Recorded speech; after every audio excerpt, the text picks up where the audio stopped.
Good afternoon. It's Wednesday, the 8th of January 2020, just after 1 o'clock. Welcome to UK Column News. Your host today, Mike Robinson, myself, Brian Gerrish. I've got a slight croak today, I'm afraid. There seems to be a little bit of something going around. Yeah, we're both suffering a little bit. But anyway, obviously the news today is Iran's attack. 12 missiles launched from Iran struck 2 air bases in Iraq, west of Baghdad. Nobody terribly sure exactly what casualties there have been. I think the latest is that there haven't been any. But Donald Trump was very quick to say everything was fantastically well, so all is well. Missiles launched from Iran at 2 military bases located in Iraq. Assessment of casualties and damages taking place now. So far, so good. We have the most powerful and well-equipped military anywhere in the world by far. I'll be making a statement tomorrow morning. So that's good stuff. Iraq's Prime Minister then said that Iran had warned him just after midnight local time that the attack was about to be launched and that only areas with US troops would be targeted. And he said that there would be no reports of Iraqi casualties. So far, it doesn't seem that there have been any casualties at all, but we go on. Dominic Raab had this to say this morning: "We condemn this attack on Iraqi military bases hosting coalition, including British forces. We urge Iran not to repeat these reckless and dangerous attacks and instead to pursue urgent de-escalation." So, of course, the de-escalation narrative, the same as we reported on Monday. The question is, I would imagine everybody's doing all they can to de-escalate, right? I wouldn't have thought so, No. Mike. I think the agenda is to stoke this up as far as possible. They're going to want Iraqi casualties, preferably, because they can then play Iraq off against Iran. Well, I think that's already beginning to happen, but let's have a look. So this is what Amir Hatami, the Iranian defense minister, had to say. Iran's response to any US retaliation will be proportional to what America will do. So he is obviously not expecting that now that they have retaliated for the initial action, he's not expecting that the United States will sit back on their laurels at this point and de-escalate the situation. He's expecting further US attacks, and he is therefore saying that Iran's continued response would be proportional. Boris Johnson, I wondered, did he do anything to de-escalate things this morning while he was in the House of Commons? Well, no, he said that man, Soleimani, had the blood of British personnel in his hands. So he's not really doing too much to de-escalate the situation. We're also not seeing any evidence to support this statement, are we? Well, under the rapid response mechanism, we don't need evidence. Of course, we just need to have a common narrative, a common purpose, and away we go. Okay, so no problem there. Patrick Henningsen then in 21st Century Wire yesterday reporting this: Pentagon warmongers doubled down, deploying 6 nuclear bombers to Persian Gulf. So clearly no de-escalation there, but as I say, as Trump said in his tweet, he will be making another statement later on, so we'll see what he has to say. And then this news just broke. Iran backed Iraqi militia leader promises Iraqi response to US airstrike.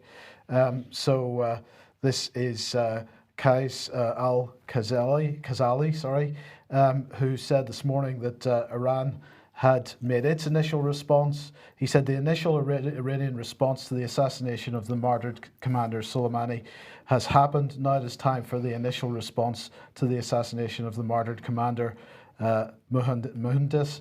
And because Iraqis are brave and zealous, their response will not be any less than that of Iran's. That is a promise. So not really too many signs of de-escalation going on there.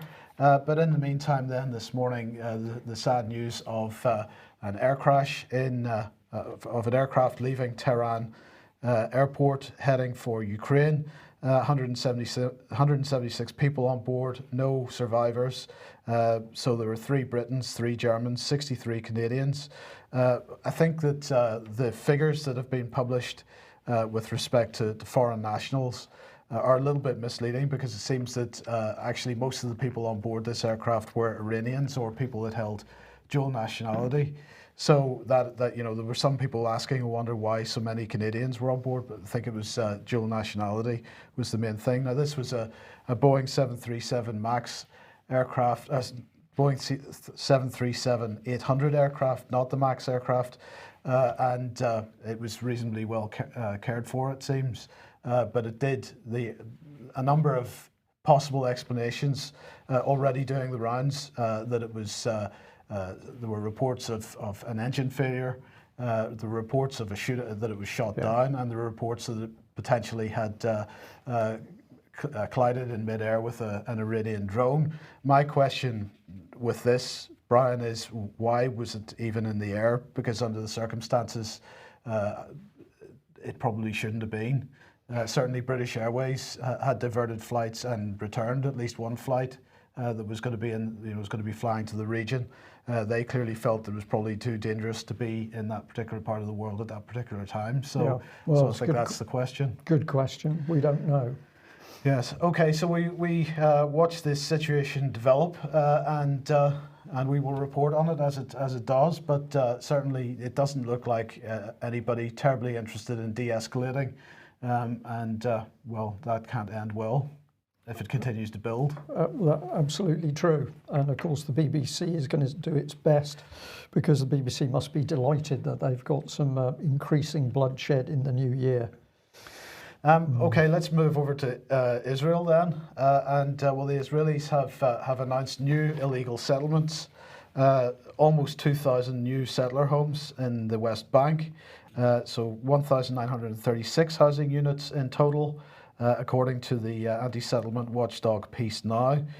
So this was announced Sunday and Monday, and they say that 89% of the new units will be built in settlements that Israel may have to evacuate under a future peace agreement with the Palestinians. I don't think that's their intention at all.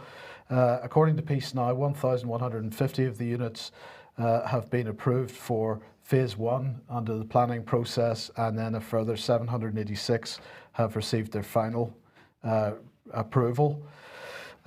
So what was the British reaction to this? Well, here we go. This is Andrew Morrison, who's the Middle East Minister. He said the UK condemns the Israeli government's advancement of yet more plans for over 1,900 housing units in the West Bank. Condemnation doesn't really go far enough, I don't think. Well, no, it's always muted when it concerns Israel.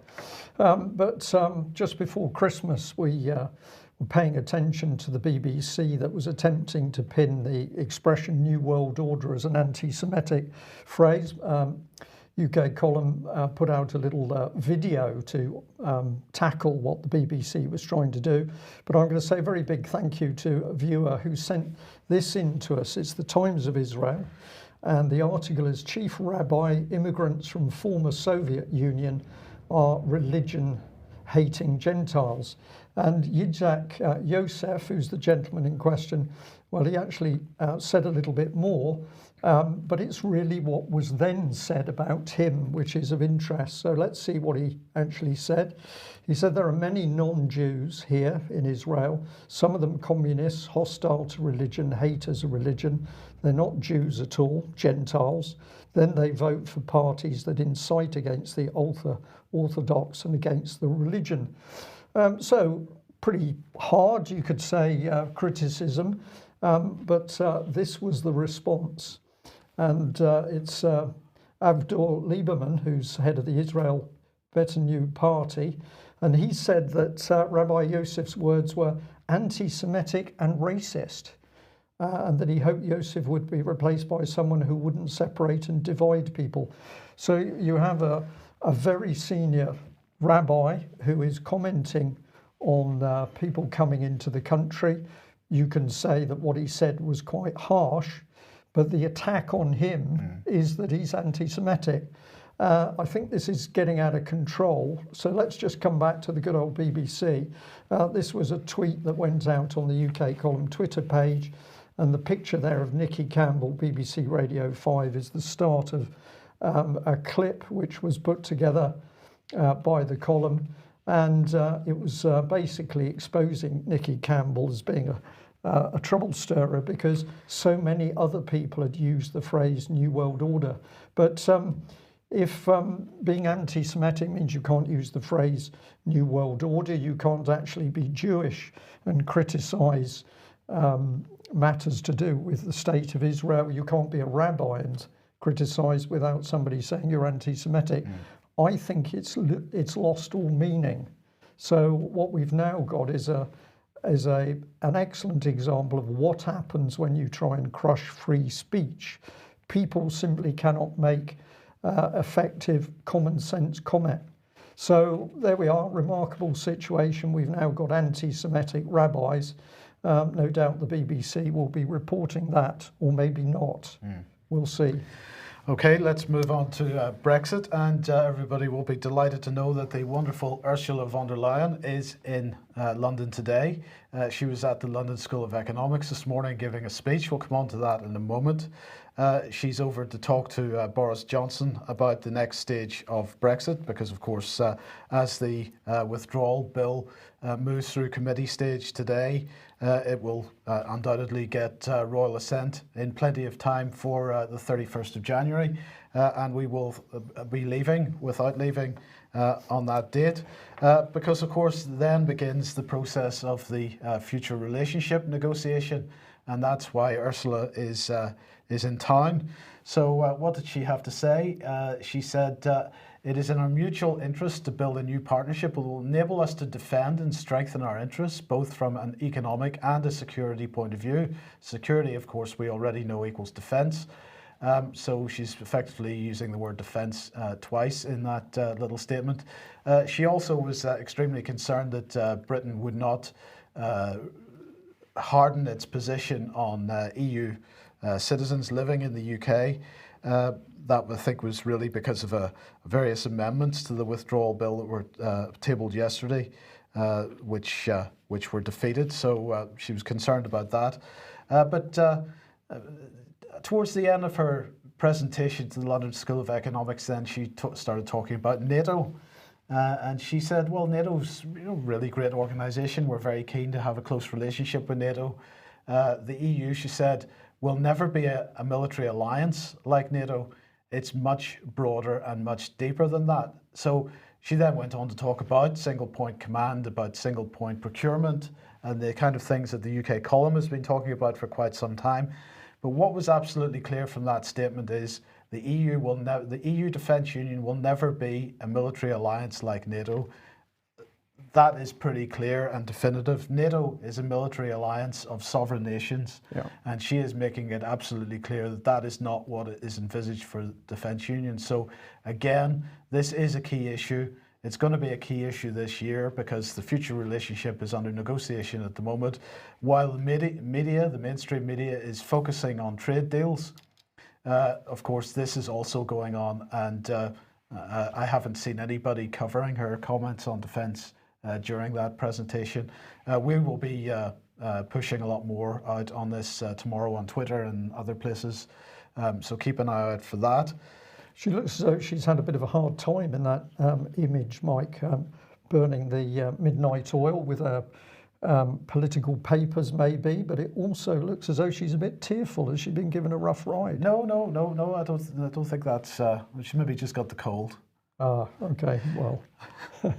But anyway, let's also bring Klaas Knot into this because he is from the European Central Bank.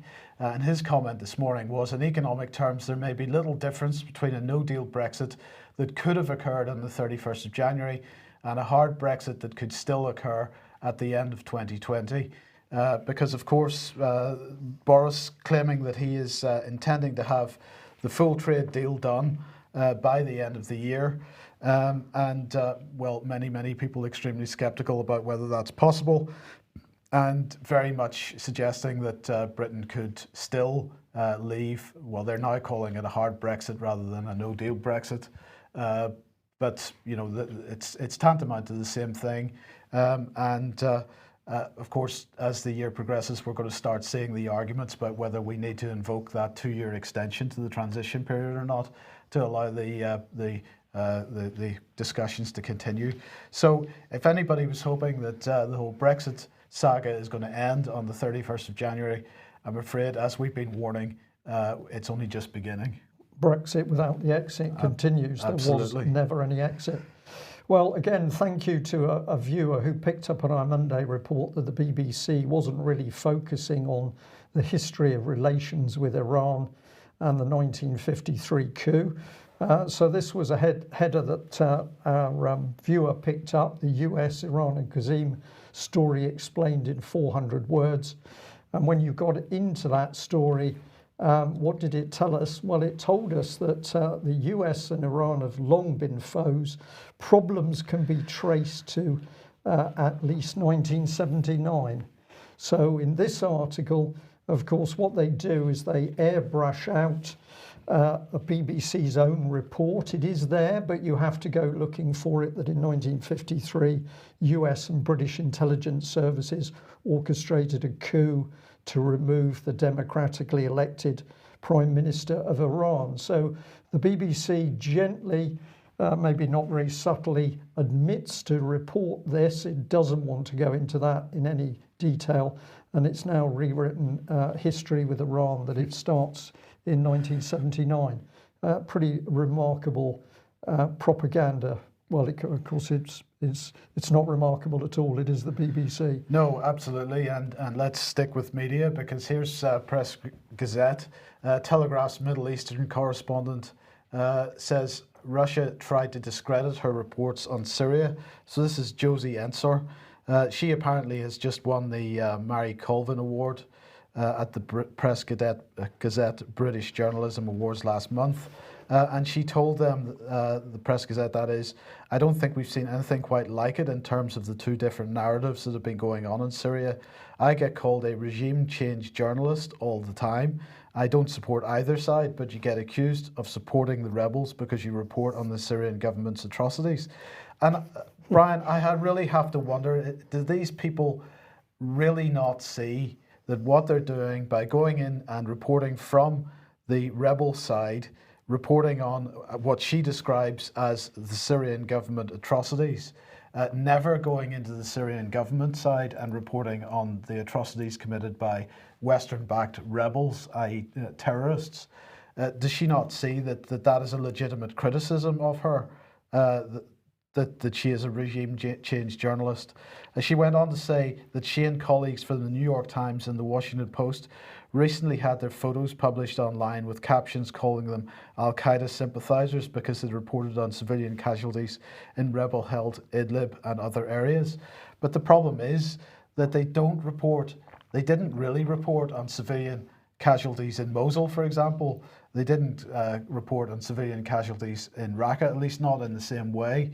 And so, again, they present this one-sided picture of Syria, and then they complain when they receive the criticism of that one-sided journalism. I think, to answer your question, Mike, they live in their own bubble. There's an arrogance. They believe that because they work for Western media, whether it's in the US or UK, that they are the greatest in the world. Only they can report stories. They mix with their colleagues. They use the newspeak language. They follow the political press briefings as if it's truth. And they're in an echo chamber. I think we're now starting to see these journalists are really quite damaged people because they do believe this. Well, and that means for the public that we are not going to get truth out of these people because they no longer know what truth is. Absolutely. Perhaps we can get Charlotte on UK Column News and she can defend herself. Maybe we can try and do that. Josie, you mean? Yeah, sorry. Well, I'm looking at this particular headline on screen. Okay. Okay, well, look, of course, one of the things which we've been talking about during last year and which we're going to see much more of is censorship. And we've got the online harms legislation about to be launched upon us by Boris Johnson's government. So I thought this was quite interesting because here's BuzzFeed News. This morning, people are spreading false and unverified information about Iran's missile attack on US bases in Iraq. Don't be fooled.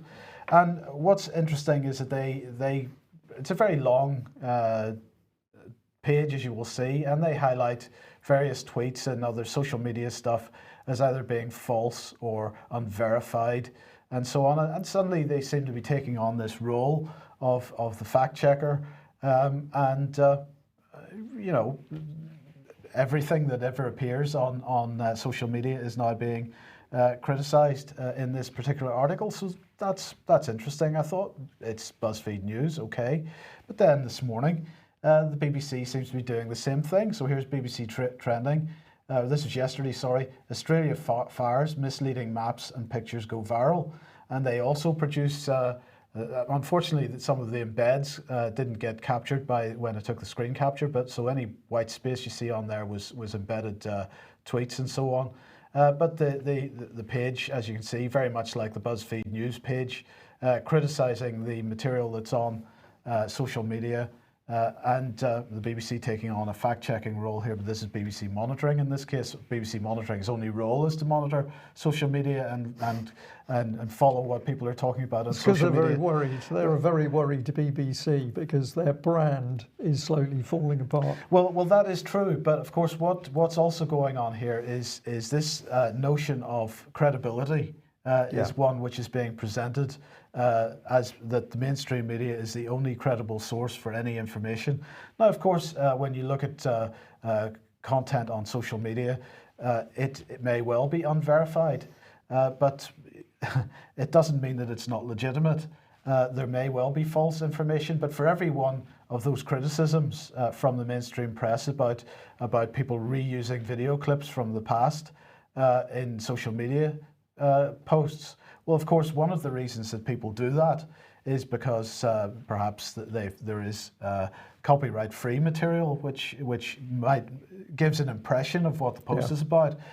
When the mainstream media does this, when they have done this, when they've used video clips illegitimately from previous events or from completely unrelated events, of course that's a different thing because they claim to have verified everything that they produce editorially. So I'm finding this extremely hypocritical from the mainstream press to be trying to pull this gag, but it seems to me that it fits into the whole censorship narrative and the idea that the mainstream press is attempting to build, that they are the only credible, reliable, truthful source on the planet. Well, we've got to be careful of that. We've got to challenge it. But let's follow the agenda through, because where does this stuff, such as the fires, end up? Well, it ends up here, the United Reformed Church. And thank you again for somebody who sent in a little bit of information this morning. But this is a quote by Simeon Mitchell from the Joint Public Issues team at the United Reformed Church. To criticism that they are working with Extinction Rebellion. This is what the church says. While people will have a variety of views on Extinction Rebellion's methods and the tactics of civil disobedience in particular, we would see involvement in Extinction Rebellion as a legitimate expression of Christian discipleship and concern for God's creation. So we've now got a highly dubious political movement that UK column has absolutely exposed as encouraging young people of school age and others to get into criminal activity. But this has now become part of God's work under the United Reformed Church. Now, I was only able to do a little bit of research on that church before we started our news today, but very interesting to see bits tracking through to Tavistock, and indeed the headquarters is in Tavistock Square. So is this a full and proper Christian church, or is there something rather deeper and perhaps a bit darker at hand? We will keep you posted. Okay, if you like what the UK column is doing and you would like to support us, then please have a look at ukcolumn.org/community. There are various options for supporting us there. Do get involved. New members always welcome and much appreciated. Indeed.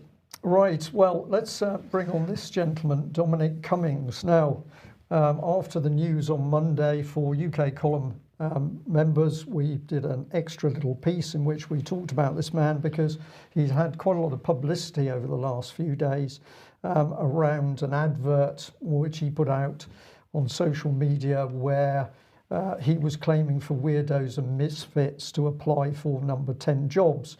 And we had a little bit of debate about whether this man was really genuine or not. Was he being set up? Because there's no doubt that there are big problems in the civil service, and was he simply trying to say we need changes to make it work, or is he part of the change agenda, and is he disrupting the whole system itself?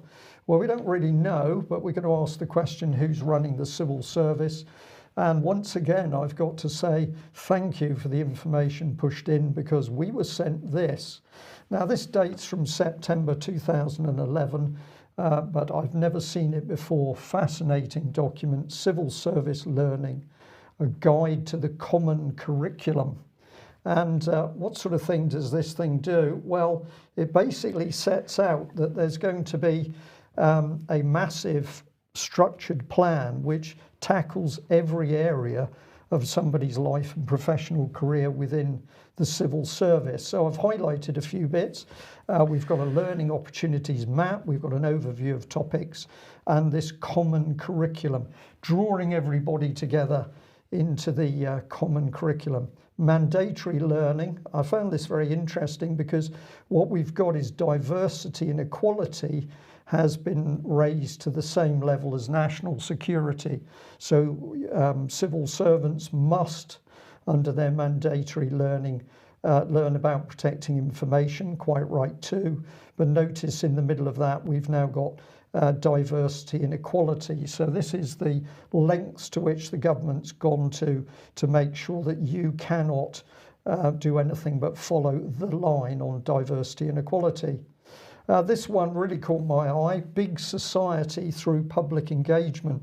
Now, UK Column has warned and warned and warned that David Cameron's big society did not disappear. Many people think it disappeared, it never got implemented, but we can see here through this training program that it's absolutely one of the key policies of the government, and it's being ran through out of sight of the public mind.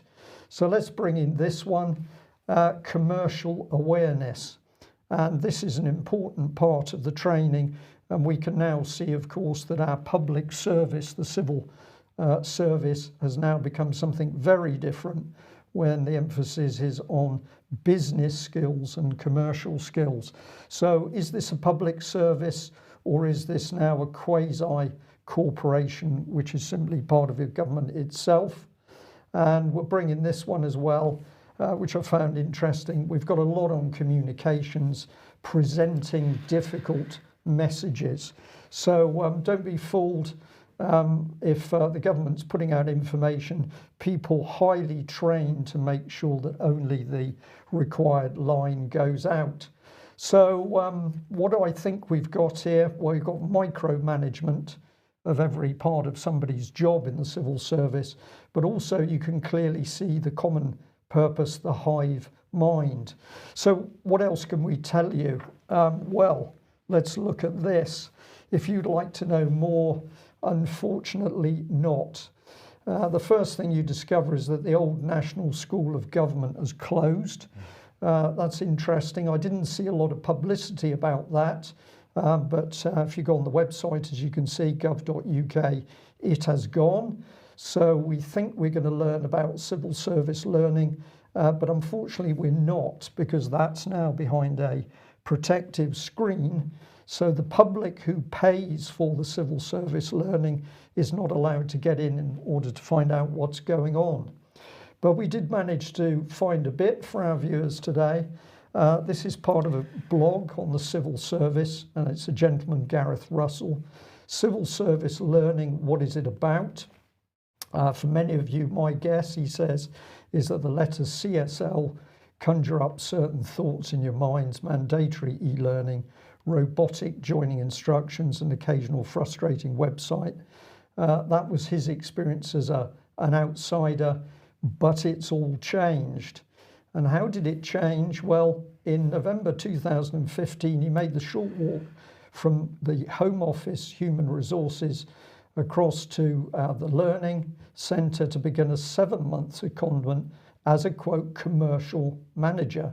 My role to lead a big commercial retendering project. In other words, behind the scenes stuff that will ultimately determine what you, the user, think about CSL service. no pressure. So this is quite interesting, Mike, because we've got a man with no commercial experience being used to get involved with a big commercial retendering contract.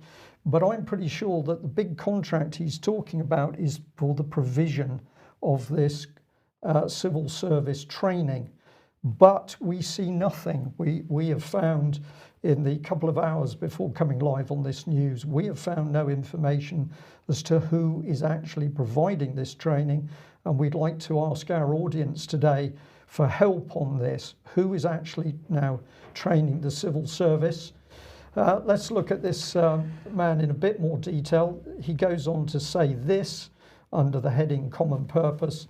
There's a lot going on in CSL, a bit like being asked to change the wheel on a car while the car is still in motion and you're wearing a blindfold. But the changes are genuinely exciting and intended to win the hearts and minds of about 400,000 civil servants. The hugeness of that boggles my mind in a good way. And then you see at the bottom of the screen that this is a major change program. So Mike, 400,000 civil servants who have now, because we're in, of course, 2020, we're not in 2011, and he's talking about changes to every part of their professional lives as a civil servant. What you can think, how you're going to handle press information, how you're going to be commercial, the diversity program. So this is the hive mind at work. And if you go and have a little bit more of a look at this man, you can see that at the time he was involved in this, he was an accredited executive coach and certified Myers-Briggs practitioner. He's gone on to become a leadership coach. So he's into NLP type work, in my opinion. But he was a trained Myers-Briggs man when he was assisting the civil service. Was he doing that as a civil servant himself, or was he a contractor? I'm not too sure. But this is absolutely showing that the applied psychology and analysis of people being used at the heart of the civil service. And I'll just end with a couple of other pages from that document. Here's the management development program. And notice that you're going to be building emotional intelligence skills. That's a common purpose phrase. That is a common purpose phrase. And there's a much other language in this document which suggests to me that our old friend, the political charity Common Purpose, is at work. We need our viewers' help. These are some of the comments in the document. The delegates have said, going to revisit customer angles and innovative service delivery in the change proposals and expose thinking to my team and colleagues. Note the cost there. That is interesting that many of these pages showing courses have actually got the cost of the course against them. So is the civil service charging the civil service, or is it an outside contractor that's running these courses? Let's look at this one. A delegate said, well-focused, compact program. The adaptive problem technique will be extremely useful. I will review my personal effectiveness using immunity techniques. The course gave a good insight into why people resist change. So perhaps good people with common sense and knowledge are resisting the change, but these people are being reprogrammed. We'll end on this one. Delegate quotes really helped me to know what sort of information should be included in answers and what should be left out. I'll have a more informed approach. Well, that's interesting because the general public, of course, doesn't have a more informed approach because they can't even get into the government's website that's running this. And I'll end with a UK column back in 2010, where in an article we highlighted that Common Purpose was freely writing to Francis Maude as the cabinet minister, saying we, Common Purpose, should come in and help you train civil servants. And this email, of course, which had been forwarded through from the chief executive of Common Purpose, a lady called Julia Middleton, she signed it off, love Julia, that's the way you do business.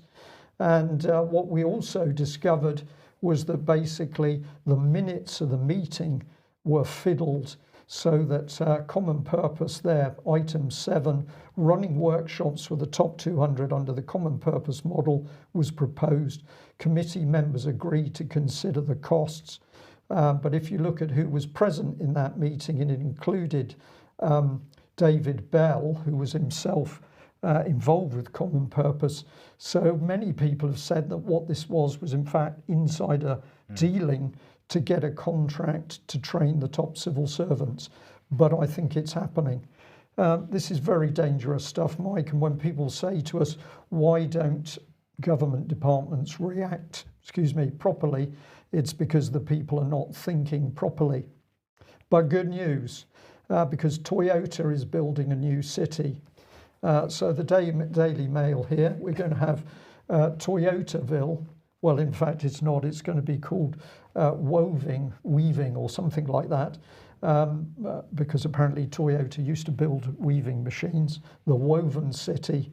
It's going to build a smart city. They take over an old factory somewhere close to the volcano, which escapes me now. Mount Fuji. Mount Fuji, thank you. And they're going to create a super new city where they can test out their driverless cars and other architecture. And I was just fascinated that the man who's going to set it up, Bjarke Engels, is an architect who seems to be very popular with the great and the good. So we got New York, with the World Trade Center building in New York and Google's offices. So he's definitely got some skills. And if you go to his business website, you can read a lot more. But I liked his description of what his business is doing. It says this: through careful analysis of various parameters from local culture and climate, ever-changing patterns of contemporary life, to the ebbs and flows of the global economy, Bjarke believes in the idea of information-driven design as the driving force for his design process. Good. Well, there you have it, Mike. So I'm going to look forward to visiting Mount Fuji and avoiding the driverless cars. What more can we say? A lot of very strange things happening in UK and elsewhere. But can we ask today if you can give us some help to delve into this training regime for the civil service? We would be extremely grateful. Who is running the training? Who are the people? What are their backgrounds? Are we dealing with government departments providing that training, or are we dealing with unknown contractors? And we'd certainly be interested in any links through to our old friend Common Purpose. We'll leave it there. Thanks for joining us. We will be back at the same time on Friday. Bye-bye. Bye-bye.